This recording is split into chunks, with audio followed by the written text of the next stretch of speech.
Hello everybody, today we're going to be talking about the new star car of the channel, my 2014 BMW F13 650i xDrive. 6 Series is BMW's largest coupe, the 2 Series being the smallest, 4 Series being the mid-size, and obviously the 6 being the largest. It's now replaced by the 8 Series.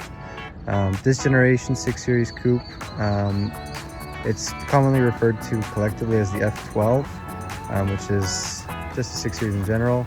You had a 4-door Grand Coupe, you had the F12 convertible, and this, the F13. These cars are pretty uncommon. They made about the same amount of these as they made the 7 Series of the year. They made several times more 3 Series and 4 Series, so pretty uncommon car. It's a Grand Tour, so it needs to be quite comfortable as well. And for what it is, I would say it is quite a comfortable car, and it can also be quite sporty depending on what sort of mode you got it in. xDrive, obviously you got 4-wheel drive, 50i, you got the larger of the engine options, so that's the twin turbo V8 4.4 liter, 450 horsepower for this year. It is also the well-known N63 engine. This one specifically is a TU. If you don't know, the N63 is known to be quite an unreliable vehicle. The TUs are a little bit better. You got a couple updates which makes them more reliable, particularly in the fueling section.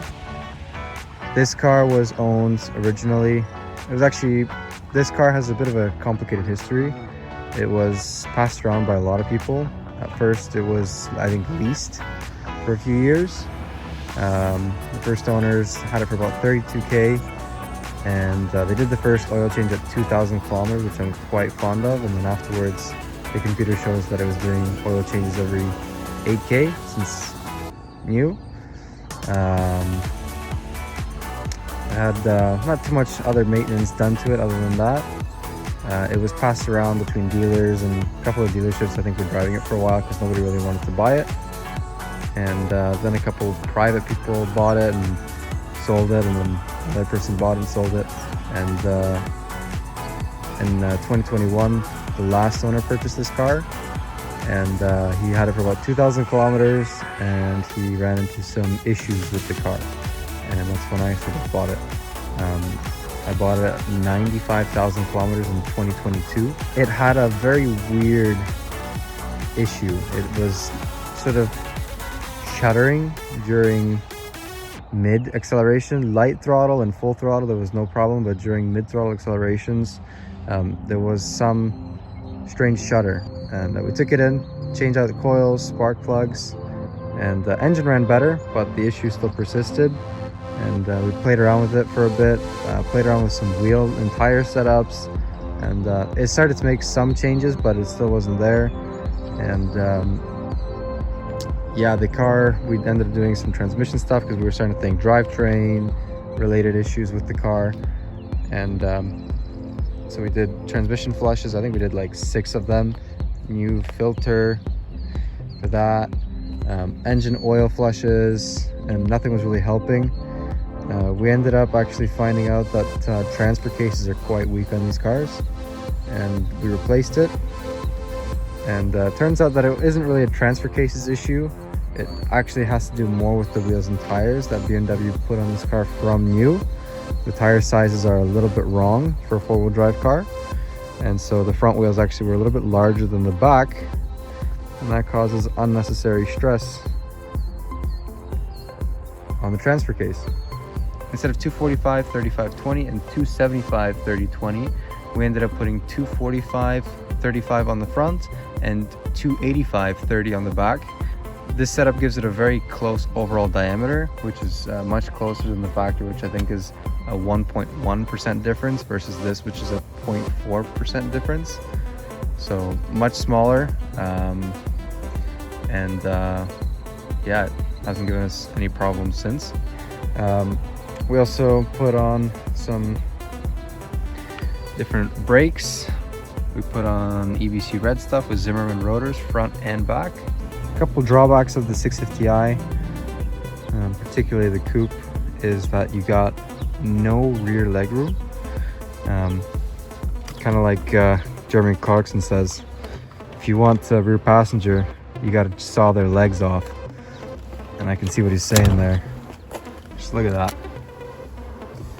I can barely fit my hand in there. So how do you expect the person to sit in there? With a hammer. Now this is not only complicated and messy, but in Britain at least, it's currently against the law. Come on! The bone! Oh. One. Another thing is the windows. They tend to freeze because they're a frameless window design. As you can see, the window does have to go down in order for the door to open. And well, if it's winter time and you park it outside and you get some freezing rain, that window's frozen solid. And you're not going to open that no matter how much you try. The fact that it's not an M Sport, definitely I wish it had the nicer bumpers front and back and a different set of wheels. Some angles it looks decent, other angles I think it could be a little bit nicer. So as we know, the N63 has its few little issues, valve stem seals being one of them. This car does not seem to have too many issues with that just yet. Thankfully, a lot of owners, I'm pretty sure they're dreading that sort of discussion. They do need this service every once in a while, especially if you don't take care of the engines. You have the hot V setup on this car, where the turbos sit in the valley of the engine, and so that means that a lot of components that normally don't experience that much heat, like PCV hoses and whatnot, and cooling lines, they get kind of hot. And with heat comes expansion and parts that dry out. So a lot of components that you normally wouldn't replace need replacing after not that long of a time. So a couple things that I like with the 650i. I like the size of it. It's a really nice, comfy package for two people. It's got all the space that you need. Four-wheel drive means that you can drive it in the winter, provided that the windows don't freeze. I love the features that it does have, like the night vision and Bang & Olufsen and the leather interior. I do like the headlights and how you got auto high beam. Some of the features on this car are just really nice. It makes it really easy to live with. I love the power delivery on this car. It's got so much power, so much torque. It's a big responsibility. You gotta always, keep an eye on yourself, make sure that you're not overcooking it. Handling on the car is nice. You sit nice and low, and this really feels like a supercar compared to any other BMW. The front window and the dash and the low seating position. The front window is really small, actually, if you look at it. You got not too tall of a window, so it does feel kind of sporty in that regard. And the sun visors are hilariously small. And my favorite thing about this car really is the sound that it makes.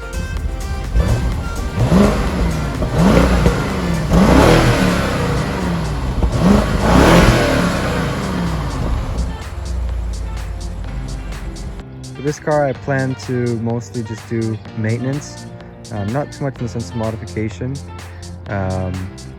Maybe some engine work on the N63, some modifications to maybe the body panels, like the bumpers, maybe a little wing or something like that on the back. Maybe we'll do some wheels and brakes and a suspension or exhaust work. Time will really tell what I want to do with it. Maybe we'll switch to something else. I don't know, but for now I know I'm keeping it. I quite enjoy this car. And yeah, let me know what you guys want to see in the comments.